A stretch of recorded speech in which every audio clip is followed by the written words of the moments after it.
Hey, what's up, wrestling fans? It's your host, Big Joe Yarbrough, and I'm here with my tag team partner, Dylan Pack, and today we are on week 7 of the Wednesday Night Wars. 7, baby. Once again, this has been such a pleasure to cover. I am enjoying every single week of wrestling on Wednesday nights. It's my favorite day of the week. Heck and on yes. today's show, we will be going over AEW's match card, going up head-to-head against NXT's match card. And at the end of this podcast, you will get our opinions on who we think won the week. Absolutely, and I'm excited to just talk wrestling, all that and more. And today was also just a special day because dgenerationxl is officially heading your way, Florida, for Mania Week. All that and more here on the dgenerationxl podcast, where we cover tickets. Yeah, where we cover all things wrestling All around the world. Break it down.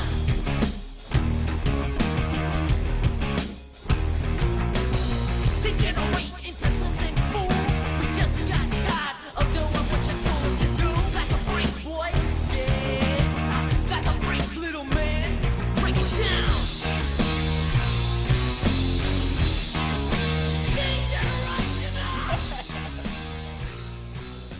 And welcome back to the D-Generation XL podcast. We're going to dive right into it here. Week 7, we have AEW coming off their first pay-per-view, which we gave a very good score, Full Gear. Yeah, and it was a very good pay-per-view. Very good pay-per-view. Lots of things going on there. And we have AEW kicking off this whole shebang here, coming off lots of things to intertwine, lots of things resolve, lots of things to kind of restart. But we open up AEW with something that I thought was super awesome. Their promo package and their reliving of Full Gear was exciting. Mm-hmm. We saw the MJF turn. Ooh. We saw the Moxley and Omega just bloodbath. Yeah. And we open up with a behind-the-scenes look at Kenny Omega, sporting a black eye, sporting gashes all over his back. Those looked nasty. They were nasty. And one of the coolest parts of it was the storytelling was so great.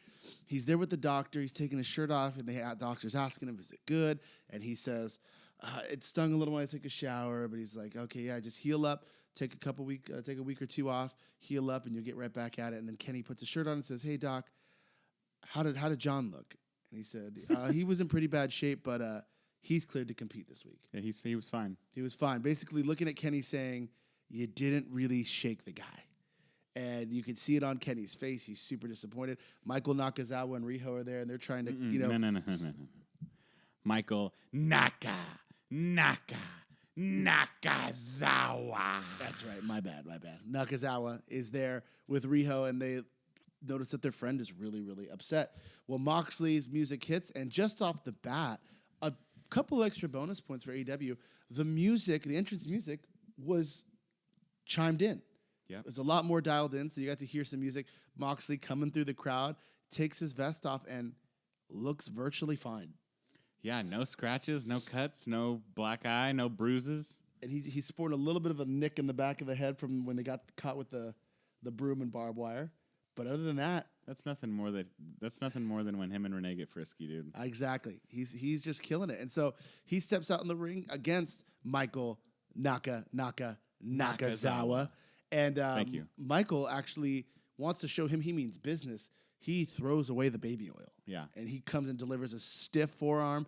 And it's a short match, kind of the first squash match we've seen in AEW. Moxley just gives him the paradigm shift real quick, 1, 2, 3, and then immediately calls for a microphone. And he says, first thing he says, cracks a joke, but really good joke. He says, so did that one count? Yep. And it counts. And then makes a reference saying, I told you that that's what I was going to do to your boy. And he's not here. And I'm not going to stop until I scorch the entire earth of the AEW landscape. And anybody who thinks they can stand in my way, they can step up, and I'll show them that I'm going to be the truth, and I'll be the last man standing here. And great promo. John Moxley's a star. He is. Every week I see him, every time I see him, it just reminds me of how much WWE lost out on this talent. Yeah, absolutely. They ruined Dean Ambrose. Yeah, they really did. And it's like, it's crazy to think that you hear stories of like a Cody. Okay, we come here and then we go to another company and we're the biggest guys at another company. Yeah. But it goes to show that like this was a big guy in that company, and he can go somewhere else and be just as big, and if not bigger. He's bigger. And this is the best part. He doesn't have to have the gold on him. Yeah. He's huge. Yeah, I love him. He's one of the best wrestlers alive right now. I think storytelling wise. And in ring, he's just doing a great job. And he does a really good technical style. Like without the deathmatch part, he's one of those guys that deathmatch guys like myself, garbage wrestling fans like myself love, but I think guys like a Cornette would love too because he can wrestle. Yeah. So, Oh, yeah. Next up, we had the Dark Order going up against the Jurassic Express, consisting of Marco Stunt and Jungle Boy Jack Perry, as Jim Ross likes to call him. Dark Order's kind of fallen off for me a little bit here, but they did put on a good match today. The more I see Marco Stunt, the more I'm not a fan. Really? Yeah. Why is that? I'm one of those guys, dude. I'm one of those marks. He's just too small. I think that I love guys that are small, not only if they can move, but because they can sell. Yeah. And Marco sells. This match, I agree, though, he didn't have a lot of selling. There were just some stiff blows that didn't really sell too well. Ultimately, though, we have Jungle Boy and Marco again on this losing streak ever since they lost their dinosaur. Yeah, the Dark Order. The Dark Order hit the fatality for the win, and then start jumping Jungle Boy and Marco Stunt after the match. And I did like that, though. I did like that too. because they started to try to put those masks on them to make them creepers. I would like to see in story development of the Dark Order, if they actually got the mask on, if they get the mask on someone, do they become creepers? that'd be sick. That'd be super awesome to see that, like in some match that, you know, when someone pulls a mask off, it kind of frees these wrestlers up, like a QT Marshall, or a Brandon Cutler. That's a good storyline for him, where it's like he loses to the Dark Order, they make him a creeper, and no matter how much the Jacksons or anyone tries to talk to him with the mask on, he's just not working, you know. Yeah. So like you said, they're getting beat up, and the mask is about to be on them. Yep, and we get Jurassic Express music, and we get the return of Luchasaurus, our Lucha Underground brother. I miss him, and he is fantastic. Walks into the ring. There's 3 creepers right in front of him. Just gives him a spinning back heel kick to all 3. Just so clean. I didn't realize how much he really brought to the table for that team. He does. He is very important. Yeah, he hits that that great spot of the spinning back heel kick to the tail whip. Yeah. To all 3 creepers that are in the way, and then player Uno just dips and leaves him in there with Stu Grayson. And wow, dude, like. What was crazy to me is he does have that build of young Kane and the height, but he hits that choke slam into a standing moonsault. Yeah, just so athletic and can hang with any one of these guys on the roster. I'm excited to see where this goes from here. I hope that they start picking up some W's. Absolutely. I think that's a good story. And I think it's cool that they got to go on a losing streak because it's like, okay, there's a reason. You lost somebody, and that's great there. Next up, we have a 3-way match. We have... the lights go out after the Dark Order, and we have the chairman, Shawn Spears, who's been picking up a string of victories here along the way. Mm-hmm. And he's going up against the librarian, Peter Avalon. I'm over this gimmick. He's trying so hard to get it over. He is. Yeah. Leva Bates is holding him back. Leva Bates is holding him back? I think he's holding Leva Bates back. Really? She sells the librarian thing. It's like, why are you wearing Ric Flair robes if you're a librarian? Yeah, I guess I could agree with you. He should just be doing his own being thing. the elite, she forgot her pants. So she was just rocking around in her like Speedo trunks. It was weird. I don't know why I brought that up. Oh, okay. But you're welcome. Thank Go look you. it up. I will look it up. Peter Avalon goes up against Shawn Spears, but it's actually a 3-way match. We get Darby Allin thrown into the mix. And, man... Talk about somebody who's stolen my heart. It's Darby Allin. So many people that we've even introduced to AEW and new wrestling that they watch it, and once they see Darby Allin, his gimmick, his character, his moveset, they're just like, I like that guy. I'm glad he's not jacking off in a WWE boiler room. Exactly. Just being wasted, you know. But anyway, this match I think is a good match. You get Tully Blanchard interfering and such like that. You get the kind of turn events, who needs the wins. Peter Avalon really needs the win. Is he there to just take the pin? Shawn Spears is there, maybe to keep that string of victories going on. And Darby Allin comes out on top. He hits the coffin drop for the 1, 2, 3. Yeah, it's so clean, so pretty. And after the match, Darby Allin immediately asked for a mic. And actually, at the end of Jon Moxley's promo to start off the night, basically he asked somebody to pick a fight with him. There's nobody in that back dressing room who is willing to come and step in this ring with me. And at the end of this triple threat match, Darby Allin grabs the mic and says, "Jon Moxley, challenge accepted." Drops the mic and just walks out. Crowd pops too, especially because he's breathing heavy. Everyone's waiting to hear what he says, and he just very loudly, very sternly just says, "Jon Moxley," and everyone just, what? And he goes, "I accept." Throws the mic down, and then I'm like, wow, you have no idea what you're getting into. I had no idea. Like, I didn't even expect that. That's I the didn't thing either. is, I had no idea. That was probably the highlight of the night for me. Yeah, the highlight, I would say. Yeah, we get into the return. It feels like not so much a return, but we haven't got to see so much of Nyla Rose, and so Nyla Rose is back, and she's going up against Danny Jordan. I think is it Danny Jordan. Danny Jordan, yeah. Yeah, Danny Jordan, and this is just another squash match for the night.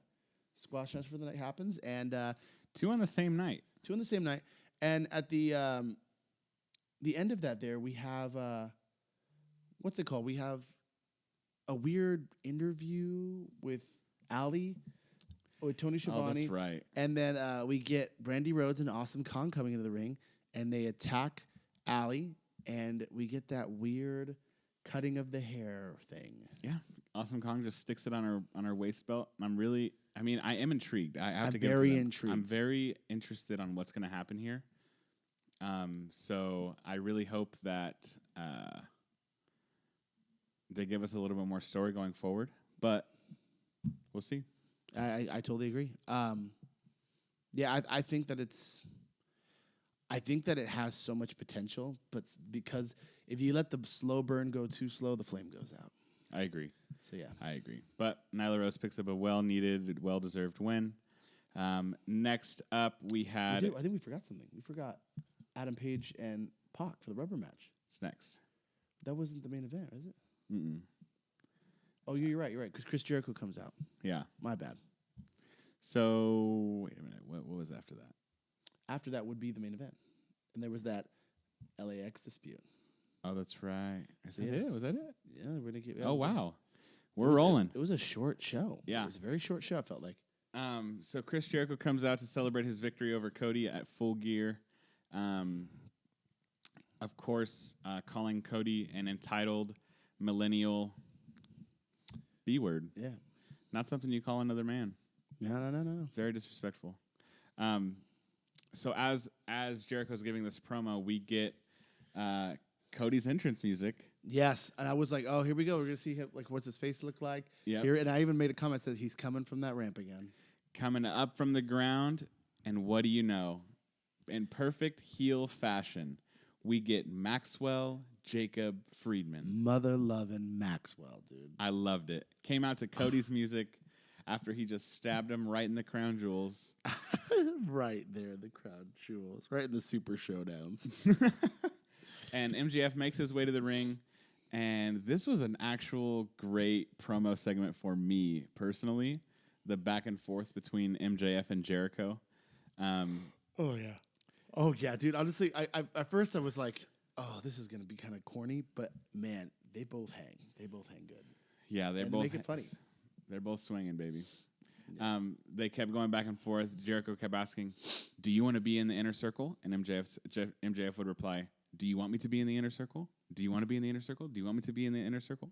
This went back and forth for about 30 seconds. Yeah. And no, stop. We're just repeating ourselves. Jesus. Anyway, this leads up to the end of the promo where they actually hug it out. Leading up to them both at the same time saying who the biggest jackass who the of biggest of jackass. AEW is, and they both say Cody. They say Cody Rhodes. Yeah, they say Cody. They Rhodes. dropped Cody Rhodes a couple times Yeah. in this TV show. Yeah, So I'm kind of wondering if they're going to get in trouble for that. we'll see. What was up after that? After that was the Cody comes out showing that shiner. Ooh. And it's then a bad one. It's a bad one. Then QT Marshall and a lot of the officials say, don't do it. He goes, okay.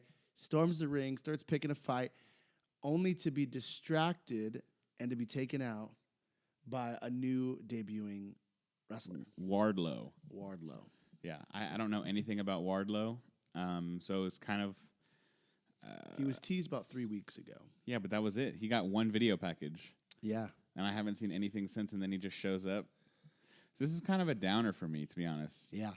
I feel like the one thing that, if there is a thing that or that WWE does very, very well, it's introducing new talent. So like, I like debuts in WWE. I think are great, but they just cannot keep the pace with that person. I think sometimes debuts fall on their face. Like AJ Styles' debut was great. Yeah, his At was the great, Rumble. but there's like Who else came up? there's countless times where they brought people in and you're like, oh, this is not tight. Well, the thing is, they get pushed for 1 or 2 weeks and then they're in the dumpster. Even then, like some of their debuts just kind of fall. Like for example, like who was the Sin Cara's female luchador partner? Oh, Carolina. Carolina. Not a good debut. Yeah. And then you had it wasn't even like a one-off. They didn't allow him to get released. Did you see that? Really? They denied it. Wow. Yep, they denied Sin Cara's release. How did you hear that? That's just what I read today. Oh wow, that's terrible. It's popping up on Twitter. That's crazy. Well, yeah, there was. I thought Wardlow again. It was kind of a downer because I thought like, oh, this is just another. That's when I could start to see it got a little messy for me. Yeah. Got a little messy. It was like, okay, another person. Is he in the inner circle? Is he not? I don't know. It wasn't very clear. Is now And why was he so close to MJF? Yeah, is it like just MJF and this guy are their own faction now? Which I'm for factions, but some more definition would have been better. Yeah, I definitely didn't understand this as well as they would like me to, I guess. Yeah, but we get to a really solid match. We get to the rubber match of Hangman Adam Page against Pac, and man, these guys They know how to wrestle. they wrestle. They're good at their profession. They really brought it, and and Adam Page is not a small boy, and neither is even Neville being 205.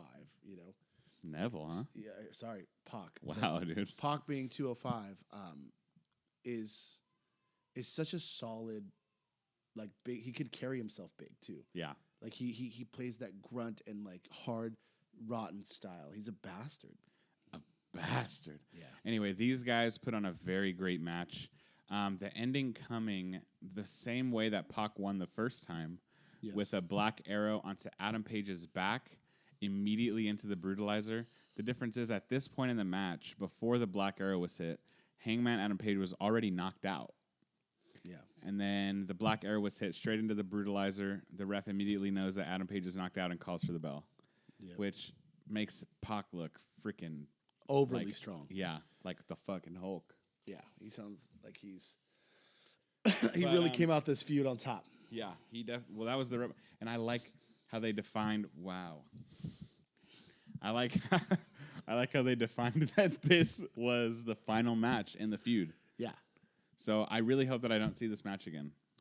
I hope so too. I hope that like maybe they get some little redemption thing, like Adam Page gets a non-match redemption of some sort, like costing a match. But yeah, I think that And that would just continue the feud. Yeah, that's hard. I get what you're saying. It's hard, but like this whole week has been, or this whole day was focused around the rubber match between Hangman Page and Pac.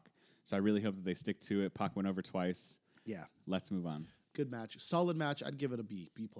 Oh, for sure. Yeah. For So then we get this cool backstage segment where Jim Ross, I love when Jim Ross does videos. We got something happening in the back there, you know. Jim Ross comes to the back and we see the Young Bucks and Proud and Powerful going at it, and they're in the backstage arena taking it to each other. The Young Bucks are getting the advantage, and then out of nowhere, in true fashion, I thought this was great. The Proud and Powerful have a sock full of baseballs and start going after, I think it's Matt. Matt's the one with the Rock and Roll and Express hairline, right? That's Nick. That's Nick? Nick's the one with the 7 head. Gotcha. So Chops is Matt. Chops is Matt. So Matt is getting clocked in the knee with baseballs and a sock. And these guys are really just like destroying each other. And they get this same spot. They pull out this spray paint.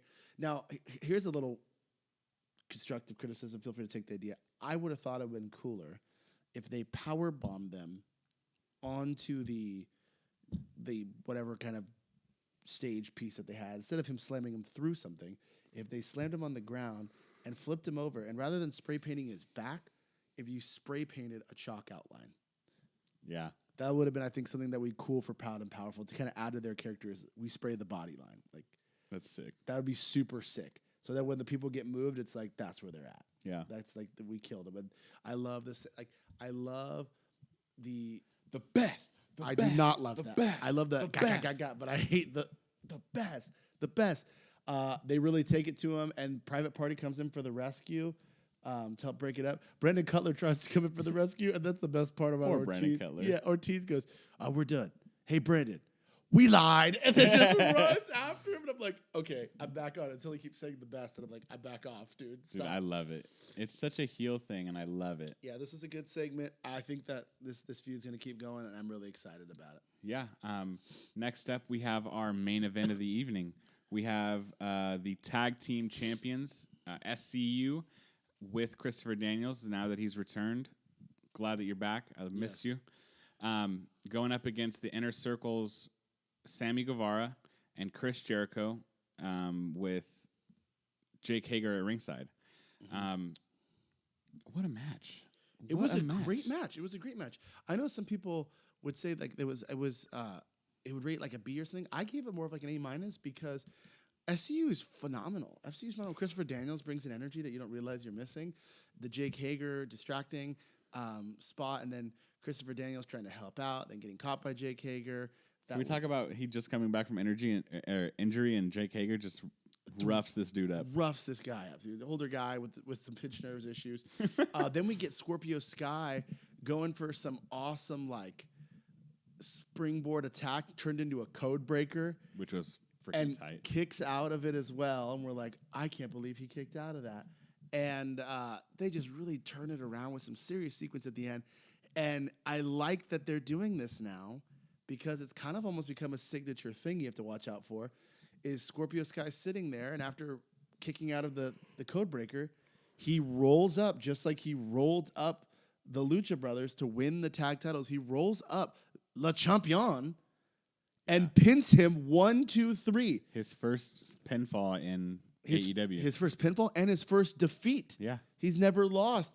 And so the show ends with Le Champion throwing a fit. He's crying. He's breaking things. He's upset. He is the best character ever. Oh, 100%. But yeah, it's a interesting kind of ending, and I hope that they kind of build on that. Does that mean Scorpio gets a shot? I don't know if you remember the infamous little bit of the bubbly promo, but leading up to it where he's asking for a thank you, and he's walking back there with the camera. He's like, oh, you want an interview? You want a post-match interview? And he's going back there like, hey, nice hair. Not stupid. And he's talking to Brian Pillman Jr.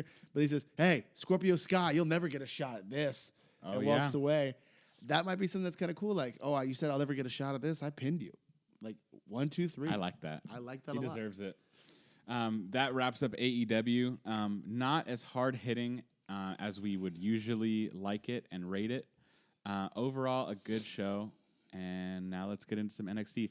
NXT actually started on a freaking... What's funny is when we saw Angel Garza come out, just both as of like... us said, we're not starting on a high note. Yeah. Usually NXT starts on a high note. We're like, well, Angel Garza's coming out. We're not starting high this time. Man, did he take my little heart. I love Angel Garza. Yeah. This match, Lio Rush, Angel Garza for the NXT Cruiserweight Championship was a phenomenal match. And I would almost say it was match of the night for me in all promotions. But I think there was one that stole my heart that we'll get to. I was going to say, I think that this match was better than anything that AEW had. I would say the same. Yeah. It was a great match. They went at it for about 20-something minutes. Yeah. It felt like Near fall. And kicking out of finishers and such like that. And it added some amazing storyline. Lio Rush hits the lowdown on him again, or I forget what he calls it. The final hour or something. Final hour, Final yeah. hour, but it's a lowdown from D'Lo Brown. So Yeah. he hits the lowdown, and he hits the second one on Angel Garza. And when he is counting 1, 2, his foot on a kick out hits the rope and gets caught, and the 3 happens. So technically, that's a rope break. So he's... Well, technically, your foot just has to be underneath the rope. Which it was. It was. So, therefore, he deserves an NXT Championship rematch. So, I'm excited to see how this went. It made them both look strong. Like, everything they threw at him was great. Oh, my gosh. This match was perfect. A-. Next up, we had... This was a rough one. But this is a little rough. This is crazy. We had Aaliyah versus, which I thought was a jobber, Xia Li. No, she was in the Mae Young Classic. Yeah, that doesn't mean that she's not a jobber now. Aaliyah's been a jobber forever. But I thought that this was going to be like Aaliyah's push. I thought and so I think too. it might. I think it might have been. It might have been. So in the middle of this match, we get a nasty spinning back kick from Xia Li that just busts open Aaliyah's nose, and I think she was unable to compete after that. And I think that they just allowed Xia Li to go over here. Yeah. I don't think that was the actual finish. I don't think so either. I gave the match itself a C because it was kind of weird until that happened. I was like, oh, that was just kind of rough. And I could tell even after the pinfall, Xia Li didn't really know what to do. Yeah. She was kind of just sitting around like, oh, like that wasn't supposed to happen. Exactly. But it was still entertainment because it's live TV. Yeah, and there was blood. And this was the first blood spot of the night. Yeah. Next thing we have Finn Balor coming to give a real promo and gives a pretty decent one. And he kind of talks trash on NXT, running it down, saying this used to be the house I built. And now it's this just bunch of little boys. And look at Johnny Gargano. Makes reference to the injured Johnny Gargano. He hasn't shown up in weeks after I gave him a receipt. He's still sore from the beating I gave him 3 weeks ago, is what he said. Yeah. Exactly. And then he says, what about don't get me started on Matt Riddle. And from the crowd, we get the original bro coming taking it to Finn Balor, which I loved. I loved it. And this led to then Finn Balor retreating. But then as Matt Riddle tried to leave, the Undisputed Era flanks him. Yep. Looks like he's going to get a 4-on-1, but we get Ciampa coming out. And then Ciampa's a little outnumbered, but then we get Keith Lee to the rescue. And it's basically the War Games team standing off against this Undisputed Era. Keith Lee calls out Adam Cole. He says Adam Cole is sore from wrestling Daniel Bryan, not backing down from Seth Rollins. So Roderick says, you can fight me. They have Roderick Strong then versus Keith Lee, which was a great match. Great match. Also, in this Finn promo at the beginning, we also set up Matt Riddle came in, didn't he? Matt Riddle came in to beat up Finn Balor. He did, yeah. That was the beginning of it. Yeah, so Finn Balor was talking about Matt Riddle, and Matt Riddle shows up and kind of beats up Finn Balor, setting up a match for TakeOver. Yeah, and then we get the announcement, which was kind of crazy because at this kind of big scuttlebutt of issues here, we get Lee going over on Roderick Strong, and as this big scuttlebutt of the Undisputed Era against this team here, out of nowhere to even the odds and numbers, we get Dominic Kovac. And what do you call him? The Red Dragon himself. He was in the back, and he was in the back, and he saw that they were outnumbered, and he was watching on a monitor, and William Regal was walking by, and he stopped him, and he said, Regal, that is them in human form. Do you see? This is them in transformation. Do you see? Do you see, Regal? Do you see? And then he went out there, and he said, I am Dominic Kovac. Do you see? And he just decided to strap the. I hope that he does that one day, that he kidnaps someone, puts them in a chair, and it's like, do you see? But it looks like he joins officially the War Games team. But then we get an announcement after that. Matt Riddle's been pulled from the War Games team so he can face Finn Balor at TakeOver. That match is going to be freaking fantastic. Fire. I'm so excited Fire.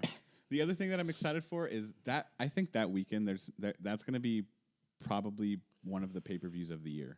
I agree. Because War Games back-to-back with Survivor Series, NXT working a double duty. And they're going to win it. I think that they clean sweep. What? Bold prediction, you heard it first. I think NXT clean sweeps the night. Wow. Because you got to think, most of the matches are Undisputed Era. Yeah.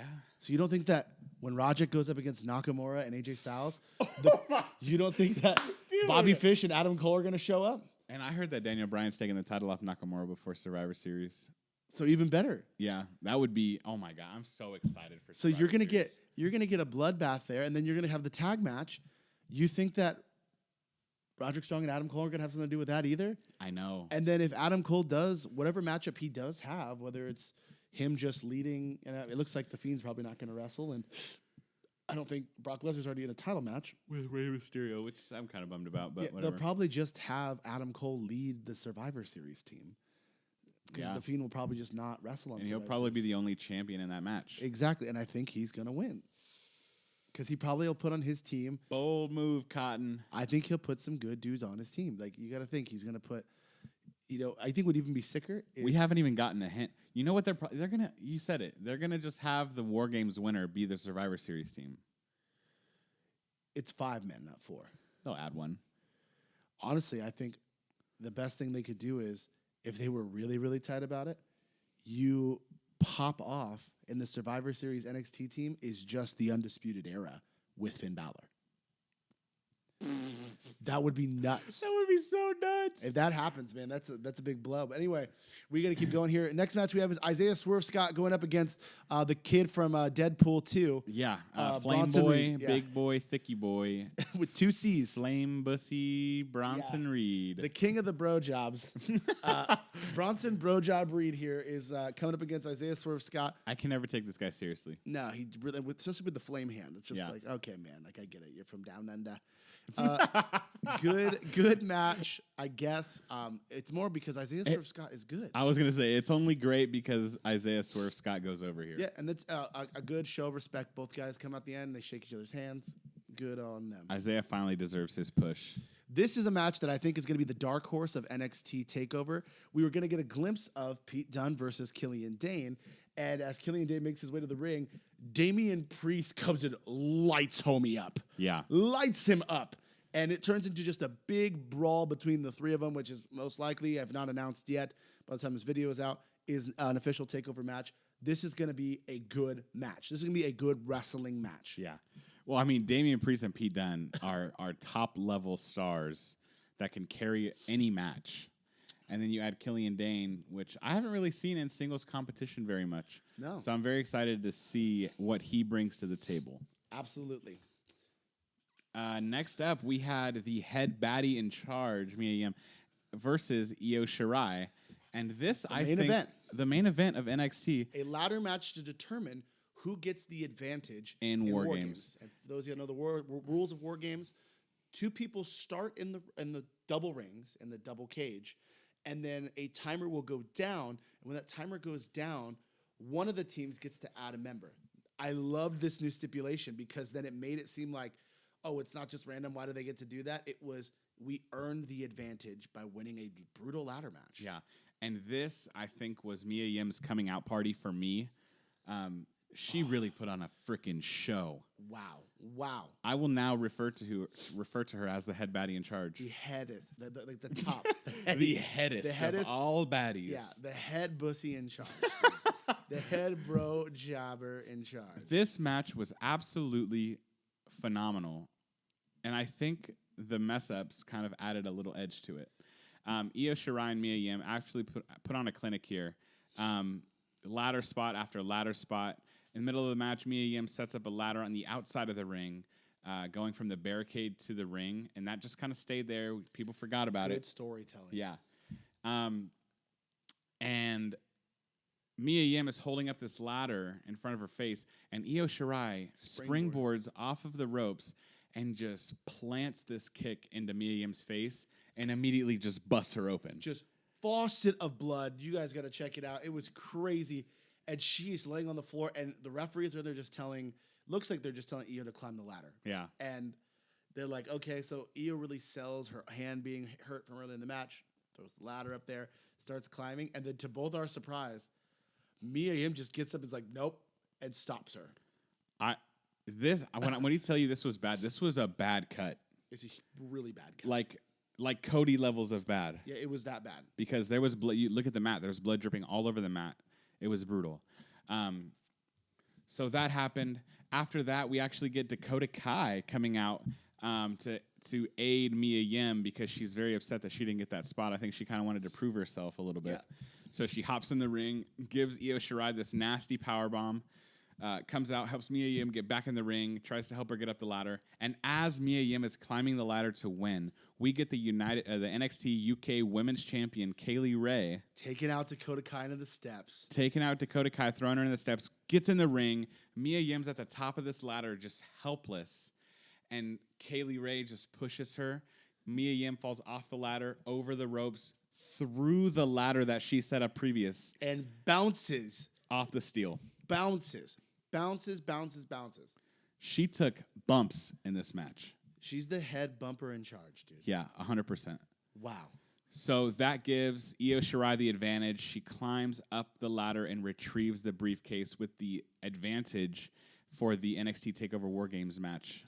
Yeah, I was super hyped. Then it looked like we found our fourth member Yeah. of the War Games team for Team Baszler. What was cool to me was we were watching this, and earlier in the night, there was it was a little bit of a segment, but it was well timed in the show. We had seen that.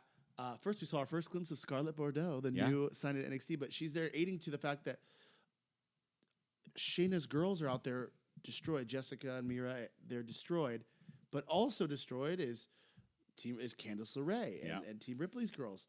And so you start to think maybe that didn't make sense to me. I said, was it Kaylee Ray that did that? Why would she take out the other girls, though? That doesn't make sense. And to end the show, Shayna comes out to congratulate her team. And to add more shock factor, we do get an NXT invasion from WWE.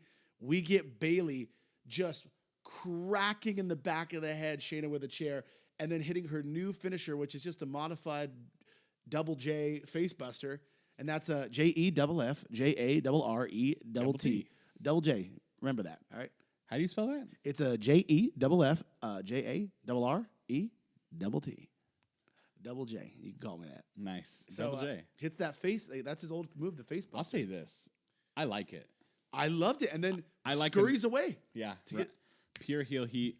I like the new finishing move. I think it's perfect. It's super, super great. It's better and more believable than a Bailey to belly as a finisher. Yeah. But wow, like I left going great high note to end on, great high note to start on. Overall, pretty great, and that was a great ladder match, especially for the women. So, Dylan, for you, who wins week 7? Hands down, NXT takes this one. I was on the edge of my seat from beginning to end of this show. AEW just could not catch my attention this week. So NXT, by a landslide, takes this week. I completely agree with you. NXT takes it, and this is they even get the disadvantage slot for us because we alternate weeks that we watch NXT first, AEW first, NXT first, all that stuff. And we even try to give AEW a little bit more advantage so we can get the ratings for them watching it live.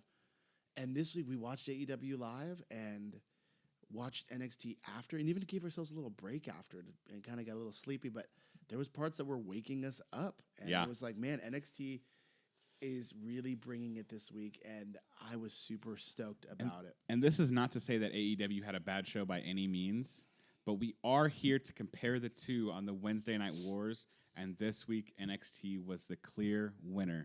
So now it is 5-1-1. 5-1-1.